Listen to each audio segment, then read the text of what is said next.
Hi, and welcome to Weebly. Here we are going to explore the thematic unit, Mathematics, the domain of geometry. Let's get started. There'll be a brief teacher introduction. I am an intervention specialist, currently servicing students with moderate to intensive educational learning needs. I am certified mild moderate.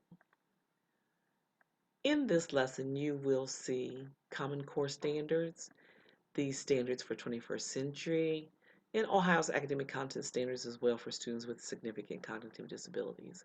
There are 6 lessons included on this webpage, as well as pre and post assessment data, technology that's been implemented, a peer review, as well as implementation and reflection.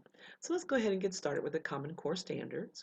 When you come here and click, if you click on the blue link, it will take you directly to the Common Core standards for mathematics. I stuck with the grade 6 level for our students. It does have emphasis on solving real-world mathematical problems in surface area and volume. So I did stay in that domain. Next, if you come back to more, the standards for 21st century learning and nets for teachers and students. Here, the 21st century framework is included. I will briefly go through here to say where these items can be identified within the lesson. Okay, let's go down to learning and innovation skills, creativity, innovation, and thinking creatively. This you will observe in lessons 1 through 6. We have quite some creative thinking going on with the students as well as myself from the coordinate plane on the classroom floor created with masking tape and students actually standing or placing themselves on the coordinate plane at ordered pairs to create geometrical figures, working creatively with others. You will see in some of the pictures of students in cooperative learning groups working together. If we continue through here, critical thinking and problem solving. I do service students that have significant cognitive disabilities, and so why this is a challenging area for my students, I do try and give them the opportunity to make judgments and decisions as they're working together, solving problems, though the complexity of the problem may be from least complex, you may see some more complex ideas in there as well. Communication and collaboration, articulating their thoughts and ideas. Again, you will see this implemented throughout the lesson. And again, collaborating with others, they do get the opportunity to work with others throughout this lesson. So for the 21st century, I would say we're pretty much on board. Media and literacy, here, this gave me the opportunity to actually implement some ideas for students, and if they were not used during this lesson, I am now able to implement them in my teaching for future lessons. Life and career skills, um, those items were not addressed in this unit. Initiative and self-direction, managing goals and time. These things we have assistance within our classroom. Our students do need direct instruction, explicit instruction to help monitor them keeping to task, staying on task, being self-directed learners. For some of the students that are higher functioning, that may be a possibility, but for the most part, we help to keep the students on task with that. Next, we have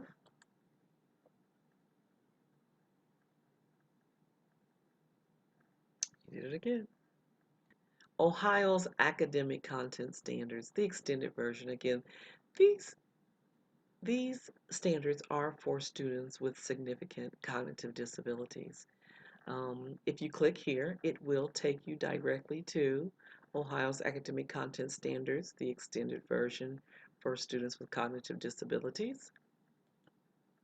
And let's take a peek at the geometry domain. Let's see if I can grab that for you.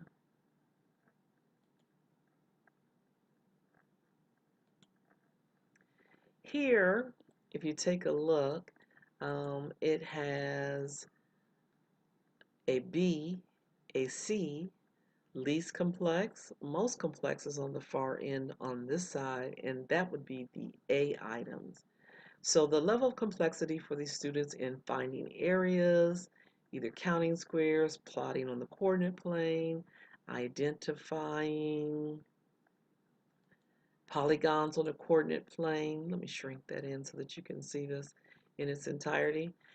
This is what really drives my teaching for students with significant cognitive disabilities, and it does allow them some rigor as they learn about geometry in the coordinate plane, but with the extended standards for them. Next, let's take a look at lesson 1.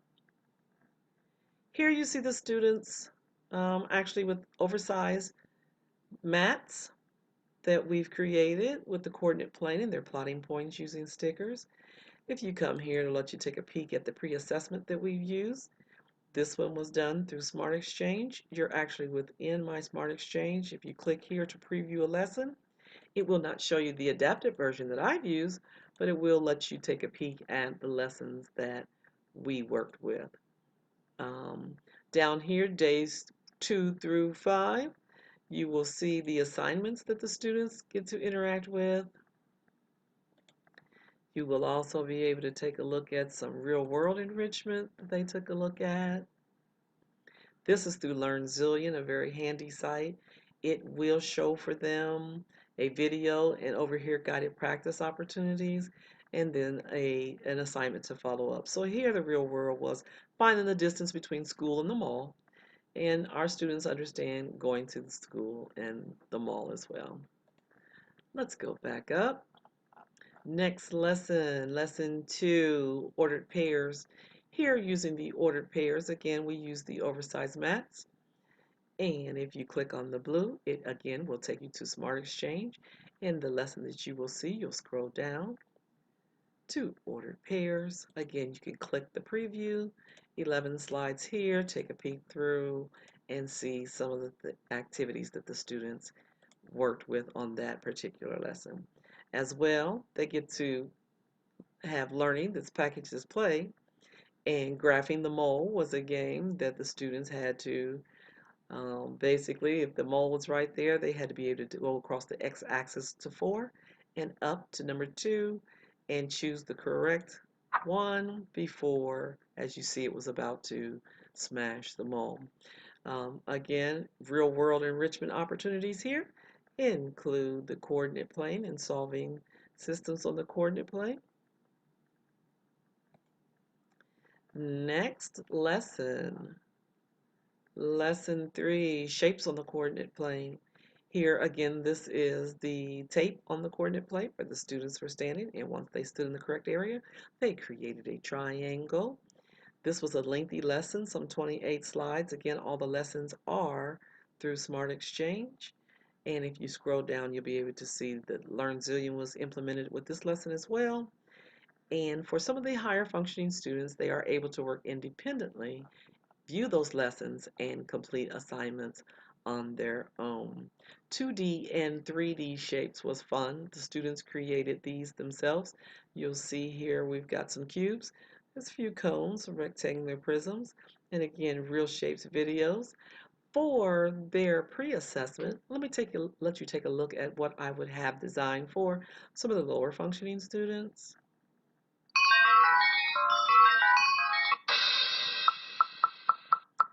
This provides immediate feedback for the students. Octagon. They simply match the shapes. Cube. They're told what shape it is. Square. It reinforces their learning by showing them real-world objects. Cylinder. Rhombus. Circle. And when they've successfully completed it,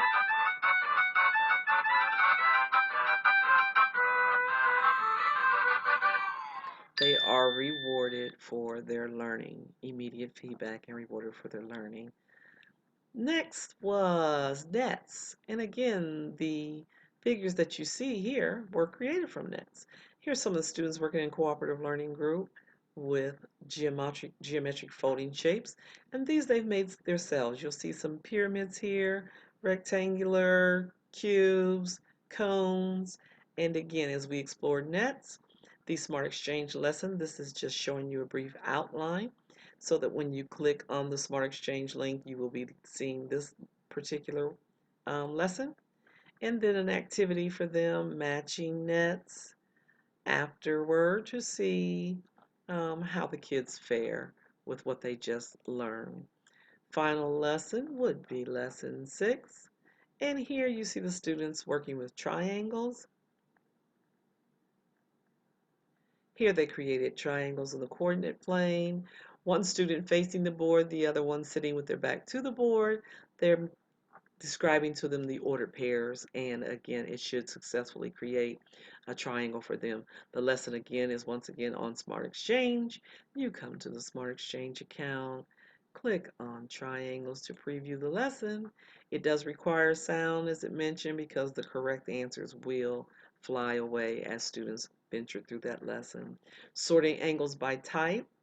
IXL is a handy website that we use quite a bit. And again, triangles in the real world, as you saw in the Common Core, they're looking for our students to be able to not just learn a content, but apply it to real world.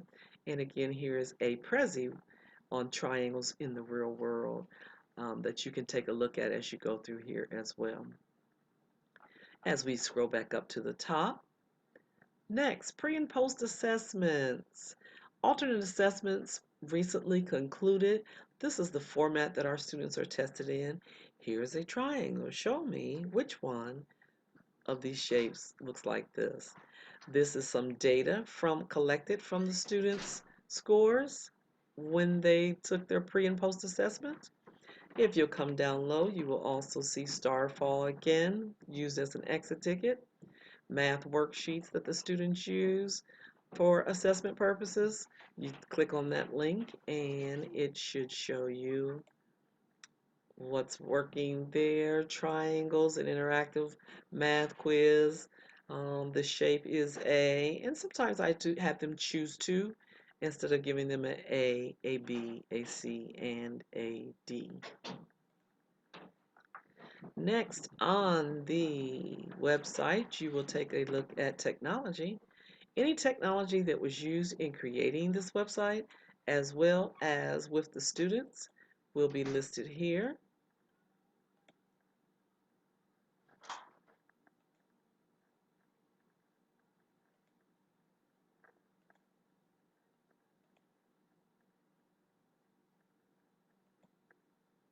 And once again, you lost it. Weebly, the website that I use to create the thematic unit, Screencast-O-Matic, which is currently recording at this time, and then YouTube to upload the video. These are popular sites that are implemented and interwoven throughout the thematic unit that you may take a look at. It will give you the name of the website, the Wikipedia version or Wikipedia's explanation of what the website entails, and then the use and where it was used within the lesson. And that's also to create it as well as for instruction, teaching, and learning. Let's go back up. Peer review. Here I had begun with SurveyMonkey. A few of the students had already, or a few of my peers had already completed that survey, and then I realized it was not going to allow me to go further. So I did implement one with Google Drive as well. And this is just a brief look at the survey and the questions that were concluded or that were included. And I put an example of the responses as well that the peers have already completed. Wanted to take a peek at that. It's not working. Let's see if this peer review response link is showing from Google Drive. Well, that one's showing. So it's showing some results here from a few of the peers that